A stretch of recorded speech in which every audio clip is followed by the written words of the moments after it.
अभी स्टूडेंट वो 15 सालों से 10 सालों से किसी एग्जाम की तैयारी करते हैं। जब उनको लगता है कि नहीं हमारे साथ धोखा हुआ है, वो कभी सड़क जाम कर देते हैं, कभी आगजनी जैसी घटनाओं को अंजाम देने से पीछे नहीं हटते हैं, तो बहुत सारे और घटनाओं को अंजाम दे देते हैं। जबकि वो नौकरी की तैयारी 10 साल से करते हैं ना। यानी जो युवा जो स्टूडेंट 10 साल से नौकरी की तैयारी कर रहे हैं, उनके अंदर इतना गुस्सा है कि जमीन बनाने में हमें कई पीढ़ी लगी है, हमारा गुस्सा कितना होना चाहिए। अरे भाई, जबकि वो नौकरियों की गारंटी नहीं है। कोई युवा जो तैयारी कर, अच्छी बात है, वो स्टूडेंट है, वो पार्टिसिपेट किया है, लेकिन क्या वो गारंटी की नौकरी उसको मिलेगी? लेकिन वो जमीन हमारी गारंटी है, तो हमारा गुस्सा कितना होना चाहिए।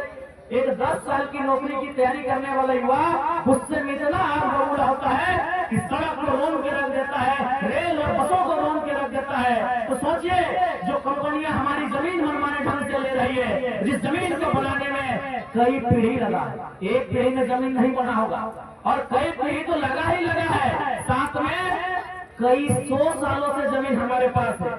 अरे नहीं करने से भी कम से कम मुगल काल से तो जमीन हमारे पास, अंग्रेज काल से पहले की जमीनें हैं, ये तो सभी जानते हैं। यानी 300 से कम किसी का जमीन नहीं है, 400-500 साल से कम का जमीन किसी का नहीं है। तो 10 साल में जो नौकरी की तैयारी करने वाला युवा गुस्सा हो सकता है, तो 500 साल की हमारी जमीन है, हमें कितना गुस्सा आना चाहिए, उन किसानों को कितना गुस्सा आना चाहिए, उन रेतों को कितना गुस्सा आना चाहिए। आना चाहिए कि नहीं आना चाहिए? आना चाहिए। लेकिन बात यहाँ ये है ना कि सिस्टम ने इतना नोचा है कि किसान बोलता है छोड़ दो, एक दिन तो ऐसे मरेंगे, क्या है लड़ाई झगड़ा करने वाले हैं, छोड़ दो छोड़ दो, जो होगा हमारी तकदीर में ऐसा है।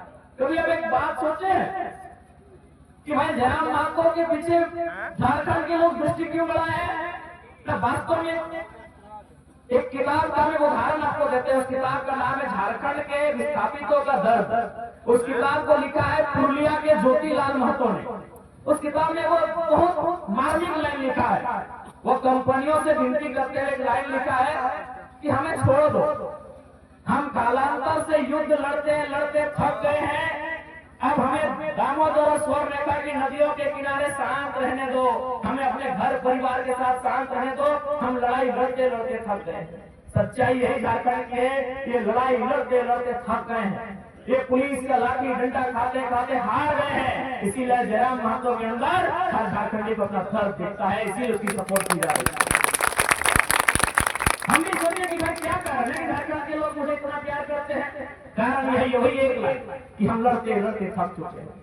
उन झारखंडियों के इस लड़के में लड़ने का जज्बा दिखा, और कोई दूसरी बात नहीं। एक ही लाइन ज्योतिलाल महतो को सुधारने एक ही लाइन है कि हम लड़ते लड़ते थक चुके हैं, हम सदियों से लड़ रहे हैं, हम अंग्रेजों के काल से लेकर उद्योग घरानों से लेकर सामान से लेकर पुलिस की लाठियों से लड़ते लड़ते थक चुके हैं। अब हम चाहते हैं कि हमें छोड़ दो, अब हम पे रहम करो, अब हमें बख्श दो, हमें दामोदर और स्वर्ण रेखा की नदियों के किनारे हमें उस हमारे हाल में छोड़ दो।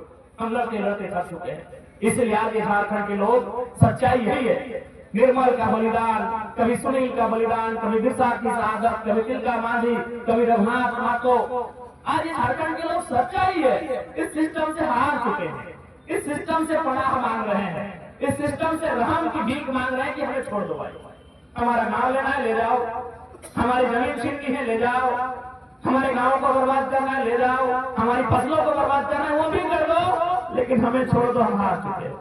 तो जयराम महतो के रूप में उन्हें उस हार में एक जीत दिख रही है। जयराम महतो के रूप में एक लड़ाकू दिख रहा है, जयराम महतो के रूप में उन्हें फाइटर दिख रहा है। इसीलिए वो लड़का बात धनबाद में करता है और उसे काम लगाकर कुरान में भी सुनते हैं, दूसरा कोई कारण नहीं।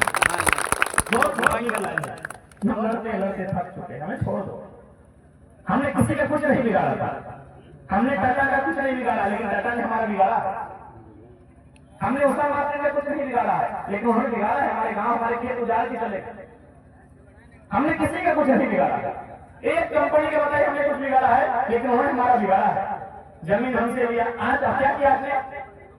जमशेदपुर बता दिया आपने, यूपी बिहार के लोगों को लाके आपने बता दिया, क्या हाल हुआ हमारा? आज हम मुखिया और सरपंच बनने के लायक नहीं रह गए, विधायक और सांसद को बहुत दूर की कोड़ी हो जाएगी। हमने जमीन किन कारणों से दिया और क्या घटित हुआ इस जमशेदपुर में।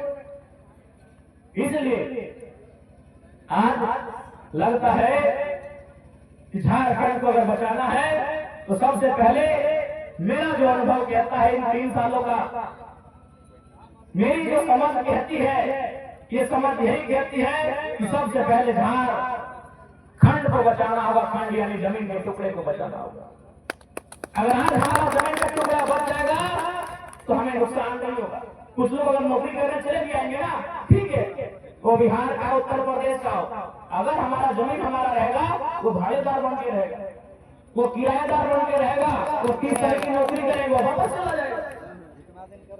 ये ना, अगर हमारी जमीन सुरक्षित रही, ठीक है भाई, भारत एक संवैधानिक देश है, हम 100% रिजर्व नहीं कर सकते। आने के लिए किसने मना किया है? लेकिन हम जमीन दे देंगे, हम क्वार्टर देंगे, हम रेंट में देंगे। आए कोई भी रहे, वो बिहार का पुलिस है या उत्तर प्रदेश का मास्टर है या बंगाल का मैनेजर है, आए नौकरी करने के लिए। लेकिन शर्त क्या है? आप हमारी जमीनों में भाड़ेदार बन के रहेंगे। जैसे ही आप 60 साल की उम्र पार करेंगे, बोरिया बिस्तर लेकर अपने राज्य वापस चले।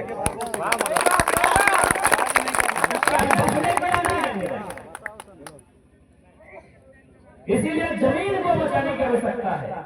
इसलिए इस बार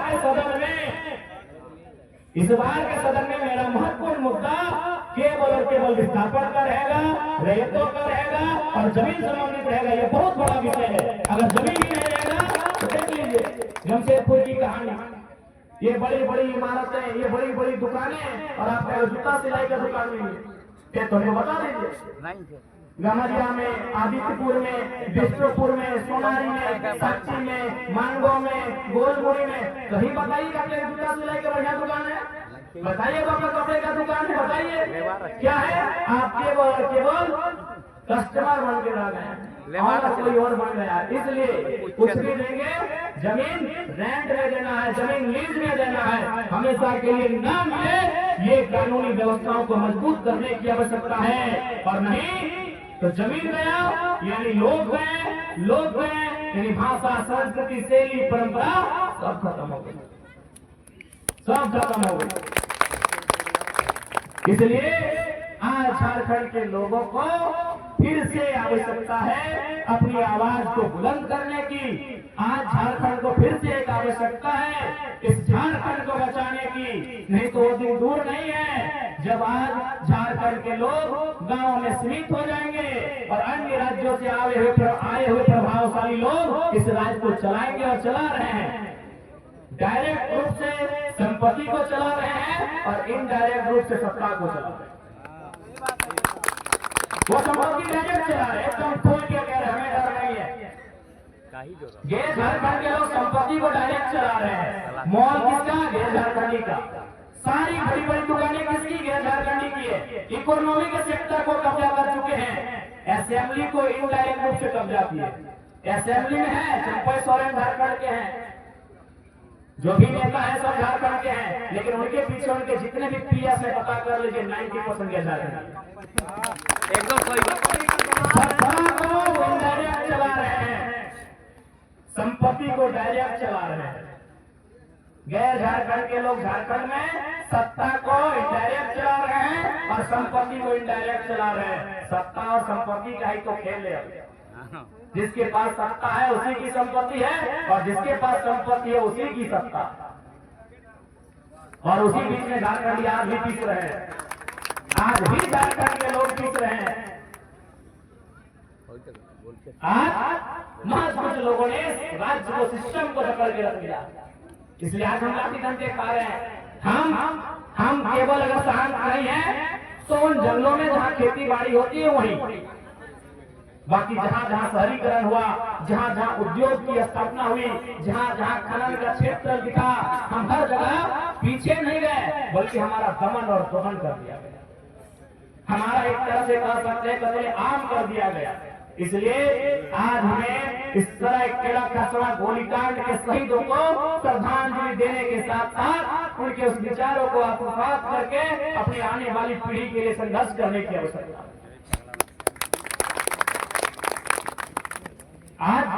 एक क्वेश्चन मार्क है कि हमारी आने वाली पीढ़ी का क्या होगा। एक सवाल है, एक सवालिया प्रश्न चिन्ह लगा हुआ है कि हमारी आने वाली पीढ़ी का क्या होगा, उनका क्या होगा। तो